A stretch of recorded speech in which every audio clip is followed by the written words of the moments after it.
Assalamu alaikum students, how are you? I hope you will fine. आपको आपके SST का objective paper मिल चुका है और आपने सॉल्व कर लिया होगा। आज मैं आपको एसएसटी का सब्जेक्टिव पेपर एक्सप्लेन करूंगी कि आपको इसे किस तरह से सॉल्व करना है। आपका सब्जेक्टिव पेपर एसएसटी का 80 मार्क्स पर है मुश्तमिल है और इसके टाइम जो है 1.5 आवर्स हैं, 1.5 घंटे का ये पेपर है। और आपका जो पेपर है it consist of 3 parts. The first part is civics, second history and third geography. ठीक है, इसके 3 पार्ट्स हैं और हर पार्ट से आपको उसके क्वेश्चन करने हैं। पहला पार्ट है आपका सिविक। ठीक है, सिविक्स के बारे में जो चैप्टर्स हैं इसमें शामिल, मैं उनके बारे में आपको थोड़ा एक्सप्लेन करूंगी। सिविक्स में आपका चैप्टर है how to become a responsible citizen. ठीक है, इसके सवालात क्वेश्चन आंसर हैं वो मैं आपको एक्सप्लेन करूंगी। इसमें एक क्वेश्चन है, why was Rashid Minhas awarded निशान हैदर। राशिद मिन्हास को निशान हैदर क्यों दिया गया। ठीक है, इसका आंसर आपको लिखना है। पेज नंबर 7 में इसका आंसर मौजूद है कि राशिद मिन्हास ने जो है मुल्क के लिए बहुत बड़ी कुर्बानी दी अपनी जान की। ठीक है, और वो बहुत यंग थे, छोटे थे, तो उन्हें जो है इसको निशान हैदर उनको दिया गया उनकी बहादुरी के नतीजे में। तो ये जो फर्स्ट पैराग्राफ दिख रहा है आपको, इसमें आपको इसका आंसर मौजूद है, आप अपनी कॉपी में भी कर चुके हैं। ठीक है, तो ये आपका एक क्वेश्चन ये हो गया। इसमें एक और क्वेश्चन है, what message was Rashid Minhas trying to give his brother when he talk about the eternal quest for truth. इसका आंसर आपके पास मौजूद है। Rashid Minhas was trying to tell his brother to be alert at all times, to keep their minds open to all possibilities. He told them always to find out what was happening around them, think over the event and come to their own conclusion, search for and find the truth. Is every person right? This is the answer which is present in your copies. इसमें civics में एक civic के portion में question ये है, what did Allah Iqbal say about the humanity in his Allahabad address. इसका answer आपके book में पेज नंबर 9 पे मौजूद है। साइड में जो कॉलम है इसमें आपके पास आंसर लिखा हुआ है, ये आपको याद करना है। ठीक है, इस चैप्टर में एक और क्वेश्चन है कि what do you think your purpose in life is. ठीक है, इसमें आपको अपनी ज़िंदगी का पर्पस बताना है कि आप क्या बनना चाहते हैं, आपकी क्या एम्बिशंस हैं, आपकी क्या ख्वाहिशात हैं। तो ये क्वेश्चन आपको करके इसमें ये लिखना है कि आप क्या बनना चाहते हैं, आपकी क्या ख्वाहिशात, फ्यूचर में क्या बनना चाहते हैं। ठीक है, एक क्वेश्चन इसका ये है इसमें इस चैप्टर में। सिविक का पोर्शन कंप्लीट हो गया है। अब हम आएंगे हिस्ट्री की तरफ। हिस्ट्री में आपका चैप्टर है पाकिस्तान सिंस 1947। ठीक है, इसमें कुछ सवालात हैं वो मैं आपको बताऊंगी कि आपको किस तरह करने हैं। इसका पहला क्वेश्चन है, how does the creation of Pakistan shows the strength of respecting the law. ठीक है, इस क्वेश्चन का आंसर है आपके पेज नंबर 96 पर।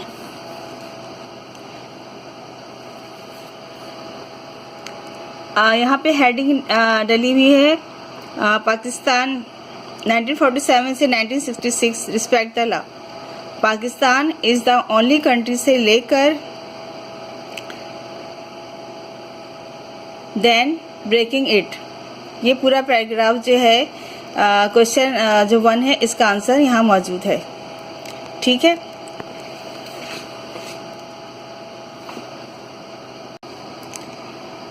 सेकंड क्वेश्चन है what were the major issues that Pakistan had to face at the time of its creation? क्या जब पाकिस्तान कायम हुआ उस वक्त क्या मसाइल पैदा हुए थे, उस वक्त क्या मसले थे पाकिस्तान के लिए। ठीक है, तो यहाँ पे इसका आंसर पेज नंबर 96 पे मौजूद है। Pakistan face major issues at the time of its creation. ठीक है, यहाँ से लेकर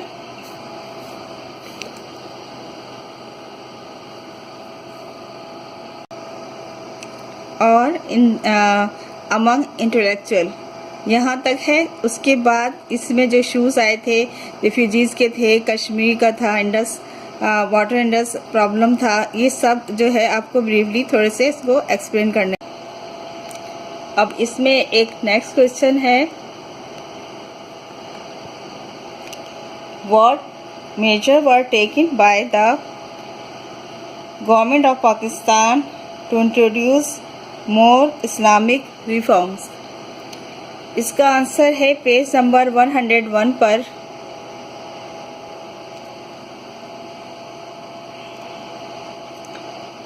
सेकंड पैराग्राफ इस पेज का, Zulfikar Ali Bhutto had introduced a number of religious reforms. Nightclubs had been banned, alcohol was prohibited, and the weekend was shifted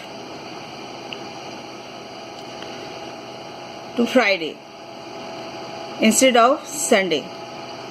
ठीक है, यहाँ से लेकर जो लास्ट इसका पैराग्राफ की, इस पैराग्राफ में है क्रश इन अगस्त 1988। यहाँ तक इसका आंसर मौजूद है इस क्वेश्चन का कि इस्लामी मुल्क बनाने के लिए कौन से स्टेप लिए गए थे। ठीक है,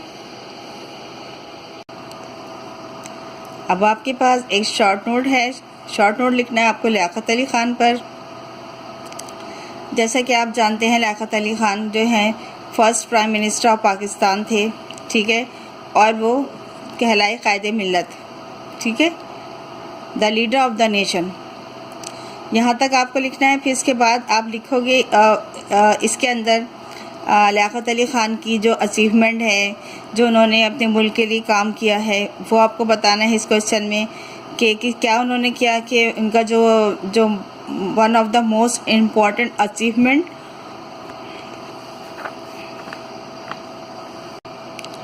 of Liaquat Ali Khan was to extend the right of vote to every citizen of age 21 or above, regardless of property or education. The age limit was later reduced to 18. इसके बाद इनका एक और जो कारनामा था, ऑब्जेक्टिव रेजोल्यूशन उन्होंने पास करवाई थी 12 मार्च 1949। यहाँ तक इस क्वेश्चन का मतलब इस नोट आपको यहाँ तक लिखना है लियाकत अली ख़ान पर।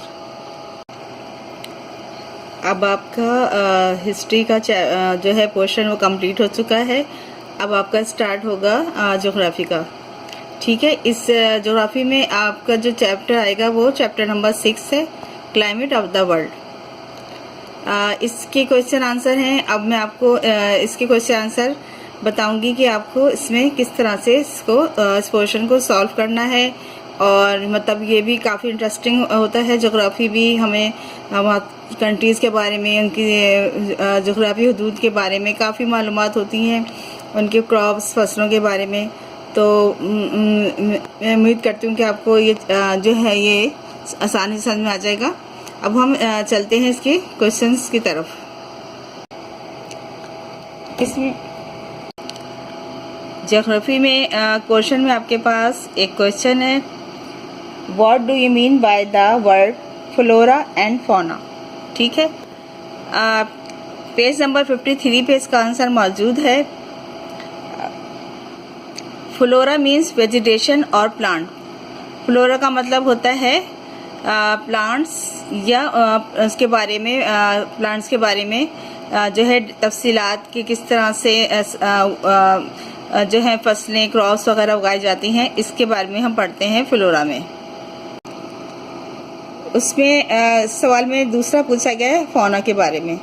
Fauna means animal life. इसमें जो है हम एनिमल लाइफ के बारे में पढ़ते हैं कि जो एनिमल्स हैं वो अपनी लाइफ किस तरह गुजारते हैं। तो हम आपको इस क्वेश्चन में इनकी सिर्फ मीनिंग लिखनी है।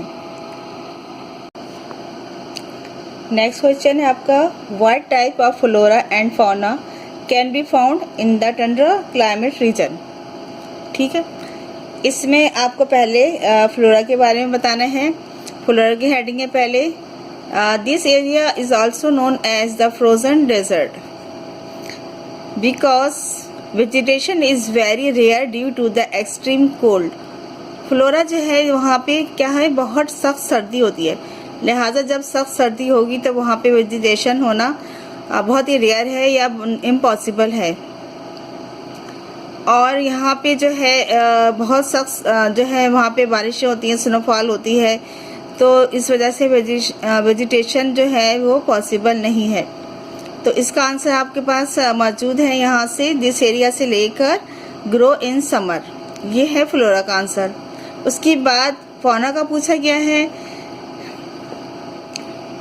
तो फौना में आपको इसका आंसर लिखना है यहाँ से, reindeer is the most famous animal of this region. क्योंकि आपको फौना में एनिमल लाइफ के बारे में बताना होता है, तो इसमें जो है यहाँ का जो फेमस एनिमल है वो रेनडियर है। ठीक है, इसका आंसर यहाँ मौजूद है। यहाँ से लेकर, रेनडियर से लेकर are also common in the region. ठीक है, ये पूरा पैराग्राफ आपको इसका आंसर में लिखना है फौना में। ठीक है, आपके सामने आगे होगा ये। अब आपके पास एक नेक्स्ट क्वेश्चन है कि आपको right a brief note on monsoon climate reason. ठीक है, मॉनसून क्लाइमेट रीजन पे आपको नोट लिखना है। इसका आंसर आपको मिलेगा पेज नंबर 54 पे। ठीक है, जहाँ पे क्लाइमेट की हेडिंग डली हुई है, यहाँ से आपको लिखना है द मॉनसून एरियाज।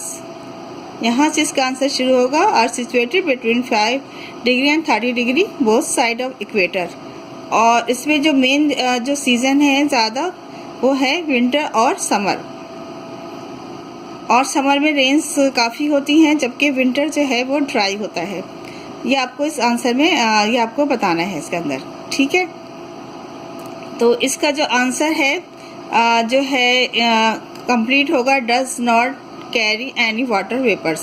ठीक है, ये आपको दिख रहा होगा। तो यहाँ तक इसका आंसर है क्लाइमेट रीजन का। ये आपको नोट में लिखना है। ठीक है, ये ब्रीफ नोट है जो आगे आपको इसका आंसर देना है। अब आपके पास जो नेक्स्ट क्वेश्चन है उसमें आपको शॉर्ट नोट लिखना है। ठीक है, टॉपिक्स हैं आपके पास एग्रीकल्चर और मिनरल्स। ठीक है, इसमें एग्रीकल्चर में आपको बताना है कि वहाँ पे किस तरह की एग्रीकल्चर होती है, और जो मेजर जो वहाँ पे जो क्रॉप्स हैं उनके नाम आपको बताने हैं। जैसे कि आपके सामने है कि major crops are rice, jute, sugar cane, cotton, oil seeds and pulses. ठीक है, और इसमें जो है कुछ फ्रूट भी इंक्लूड हैं। Main fruits of the region include bananas, coconuts, grapes, mangoes and pineapples. ठीक है, ये जो है मेजर क्रॉप्स हैं यहाँ की। इसके बाद जो है दूसरा जो टॉपिक है आपके पास जो है वो मिनरल्स के बारे में है। मिनरल्स क्या होती हैं? मिनरल्स मादनियात होती हैं। ठीक है, जो ज़मीन के अंदर पाई जाती हैं, और यहाँ पे ये जो एरिया है, यहाँ पे जो मिनरल्स हैं बहुत ही रिच है मिनरल्स के लिहाज से, ठीक है। और जो इम्पोर्टेंट जो मिनरल्स हैं यहाँ पे वो हैं silver, iron, lead, rock salt, coal, ठीक है। पेट्रोलियम जो है एक और नेचुरल जो है रिसोर्सेज हैं यहाँ पे। तो ये जो मिनरल्स हैं ये इम्पॉर्टेंट मिनरल्स हैं जो यहाँ पाए जाते हैं। तो ये पूरा पैराग्राफ मिनरल्स का है, ये इसका आपको आंसर इसमें लिखना है। इसी पोर्शन में एक सवाल है कि what are the major causes of ocean current, ठीक है। इसका आंसर मौजूद है पेज नंबर 47 पे, ठीक है। और यहाँ पे 5 मेजर कॉजेज हैं ऑफ ओशियन करंट के। पहला जो है कॉज है परमानेंट विंड्स, सेकंड कॉज है डिफरेंस ऑफ टेम्परेचर, ठीक है। थर्ड पॉइंट है difference of salinity. Fourth point है obstruction in the sea beds. पांचवा पॉइंट है रोटेशन ऑफ द अर्थ, ठीक है। ये जो है 5 मेजर कॉजेज हैं ओशियन करंट के, इसको आपको ब्रीफली लिखना है। अच्छा, एक क्वेश्चन है आपके पास, write 1 to 2 lines on the different effects of ocean current, ठीक है। आपको 1 से 2 लाइनें लिखनी है, different effect of ocean current आपको बयान बताना है। इसका आंसर मौजूद है पेज नंबर 53 पर, ठीक है। सॉरी, पेज नंबर 50 पे इसका आंसर मौजूद है। Ocean current have great impact on the climate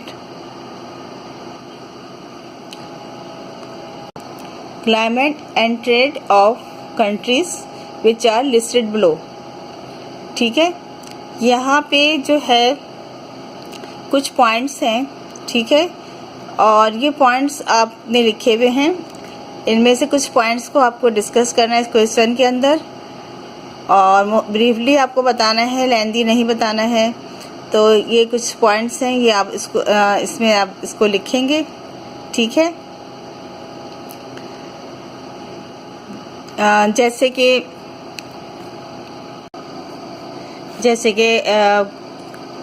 point 4 है, glacier moves in the ocean current, ठीक है ना। जब ओशन करंट आता है तो ग्लेशियर मूव करते हैं, ठीक है। और इसके अलावा पॉइंट 5 है, ठीक है। इसके अलावा पॉइंट जो है 6 है, पॉइंट 7 और पॉइंट 8, ठीक है। ये पॉइंट हैं, ये आपको जो है लिखने हैं इस क्वेश्चन के अंदर, ठीक है।